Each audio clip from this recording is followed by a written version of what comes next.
like everything is new. Hi guys, I'm Emily. I'm 15 years old. What happened over the past year makes me really sad, but I'm going to tell you everything honestly. I hope people can learn from my experience and not have regrets like me.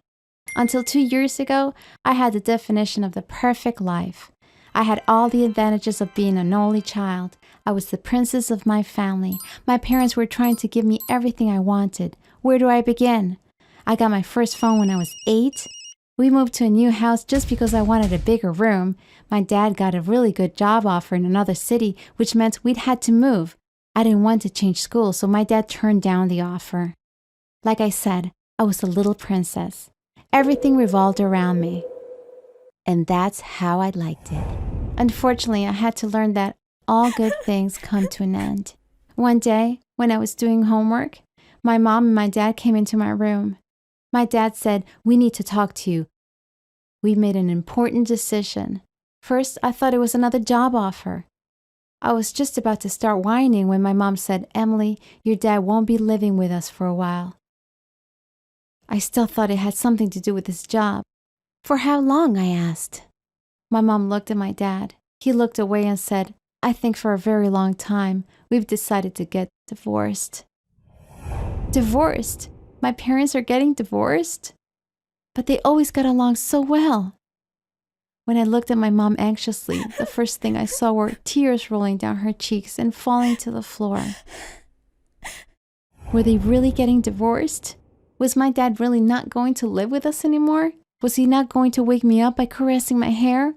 Was he not going to solve the most difficult math problems in my homework? Was I not going to run to the door when he came home from work?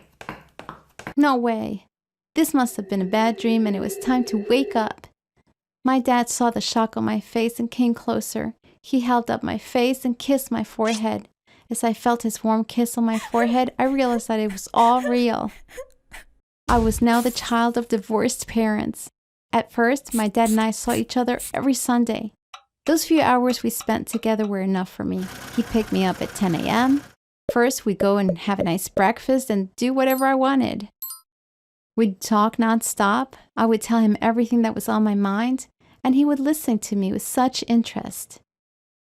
We'd always go shopping afterwards, even when I didn't feel like it. In the evening, he dropped me off at home with all the shopping bags. Unfortunately, this all changed with another job offer. This time, he wouldn't be going to another city, but to another country. My dad was going to be a director at a big foreign company.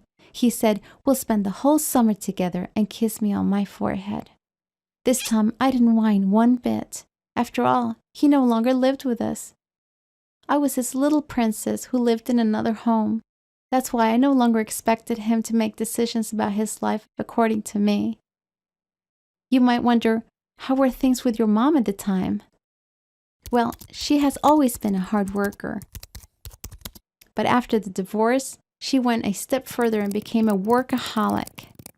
At least a few times a week, she would come home long after I went to bed. We only communicated through little notes we'd leave around the house and text messages. "Don't forget to start the washing machine. I love you." "I saw your yearbook photo on the counter. You look beautiful. I love you." "I'll be working late tonight. Order pizza if you like. I love you." Countless notes and messages like these.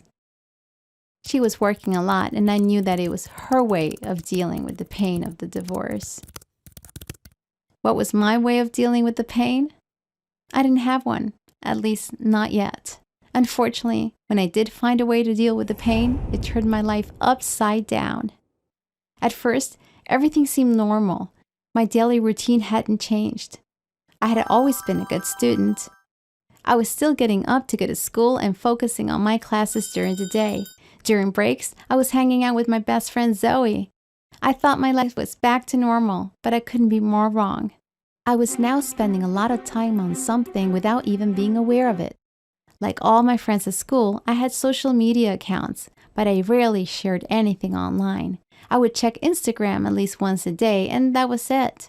TikTok wasn't even a part of my life, but somehow I started using Instagram much more often.